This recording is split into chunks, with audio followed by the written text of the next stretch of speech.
ഇന്ന് തൃക്കാർത്തിക അല്ലായിരുന്നോ? അപ്പോൾ തൃക്കാർത്തികയായിട്ട് എല്ലാവരും വീട്ടിൽ എന്തൊക്കെയാണ് പരിപാടി?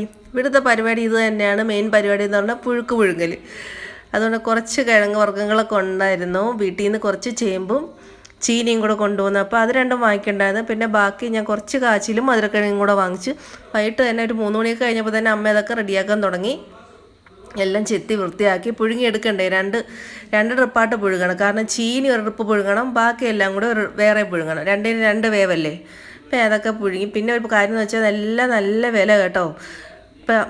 പിന്നെ ഇപ്പം ഈ കൃഷിക്കാർക്ക് ഇത് ഭയങ്കര നേട്ടമാണ്. കാരണം ഇപ്പം കൃഷി ചെയ്ത് അവർക്ക് വിളവെടുത്ത് വിൽക്കുമ്പോൾ നല്ല വില കിട്ടുന്നുണ്ട്. കാരണം നല്ല വിലയായിരുന്നു ഇന്ന്.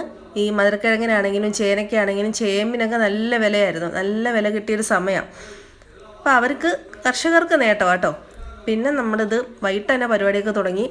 പിന്നെ ഈ പുഴുക്കൊക്കെ പുഴുങ്ങി വെച്ച് കഴിഞ്ഞ് വിളക്കിന് മുമ്പിലൊക്കെ വെച്ചിട്ടല്ലേ വിളക്ക് കത്തിക്കുന്നത്. അതിനുശേഷം പിന്നെ അത് ബാക്കി കഴിക്കുന്നത് നമ്മുടെ പരിപാടിയില്ലേ. അപ്പോൾ അതിനുള്ള ചമ്മന്തിയൊക്കെ നേരത്തെ തന്നെ റെഡിയാക്കി വെച്ച്. അതിന് വീട്ടിൽ തന്നെ കാന്താരി മുളകുള്ളതുകൊണ്ട് എപ്പോൾ ചീനിയൊക്കെ പുഴുങ്ങിയാലും ഇപ്പോൾ കാന്താരി മുളകിട്ട് ചമ്മന്തി അരക്കലാണ് മെയിൻ പരിപാടി. നല്ല ടേസ്റ്റല്ലേ ചമ്മന്തി. ഈ കാന്താരി ഇട്ട് ചമ്മന്തി അരച്ചാൽ ടേസ്റ്റ് മാത്രമല്ല ഒത്തിരി ഔഷധ ഗുണമുള്ള ഒരു മുളകുമാണ് ഈ കാന്താരി എന്ന് പറയുന്നത്. അപ്പോൾ ഒന്നാമത്തെ കാര്യം ഇന്ന് കറണ്ട് ഇല്ലായിരുന്നു. കറണ്ട് രാവിലെ 9 മണിക്ക് പോയതാ. വൈകിട്ട് 5 മണിക്കും വരുമെന്നാണ് പറഞ്ഞത്. എന്നാലും നോക്കണ്ട, 5 മണിക്കൊന്നും വരത്തില്ല. 6 മണിയായാലും നോക്കണ്ട. അതുകൊണ്ട് മിക്സി ഇല്ലാത്തതുകൊണ്ട് വലിയ ബുദ്ധിമുട്ടായിരുന്നു. പിന്നെ നമ്മുടെ ഇടികല്ലുണ്ടായിരുന്നല്ലോ, ഇടികല്ലിട്ട് കൊച്ചുള്ളിയും ഒരു ചെറിയ സവാളയും പുളിയും ഉപ്പും കാന്താരി മുളകും എല്ലാം കൂടി ഇട്ട് നല്ല ഇടിച്ച് നല്ല ചതച്ച് അങ്ങോട്ട് മാറ്റി വെച്ചു. പിന്നെ കാന്താരി ഇത്രയും കൂടി ഇടുമ്പോൾ നല്ല എരിയ. അപ്പോൾ എരിയ ഒന്ന് അഡ്ജസ്റ്റ് ചെയ്യാൻ വേണ്ടി നമ്മൾ എന്താ ചെയ്യണം, ഇതിനകത്ത് കുറച്ച് വെളിച്ചെണ്ണ നല്ലപോലെ ഇച്ചിരി ഒഴിച്ച് മിക്സ് ചെയ്ത് വെക്കും. അല്ലെങ്കിൽ എരിഞ്ഞ് ഓടും, കഴിക്കാൻ ഒക്കത്തില്ല. പിന്നെ കാർത്തിക എന്ന് വെച്ചാൽ പ്രധാനം എന്ന് വെച്ചാൽ കാർത്തിക വിളക്ക്. മുമ്പ് ഞാൻ വീട്ടിലൊക്കെ ഉള്ളപ്പോൾ അവിടെയൊക്കെ ആണെങ്കിൽ ഈ മടൽ വെച്ച് കാർത്തിക വിളക്ക് ഉണ്ടാക്കുമായിരുന്നു. നല്ല വലിയ വിളക്ക് ഉണ്ടാക്കിയിട്ട് അതിൻ്റെ മുകളിൽ ഒരു പന്തം പോലുള്ള വലിയ ഒരു ചട്ടി വെച്ചിട്ട് അതിനകത്ത് പന്തം പോലുള്ള തിരിയൊക്കെ കത്തിച്ചിട്ട് അരിയോരൊന്ന് ഉറക്കെ വിളിക്കുമായിരുന്നു.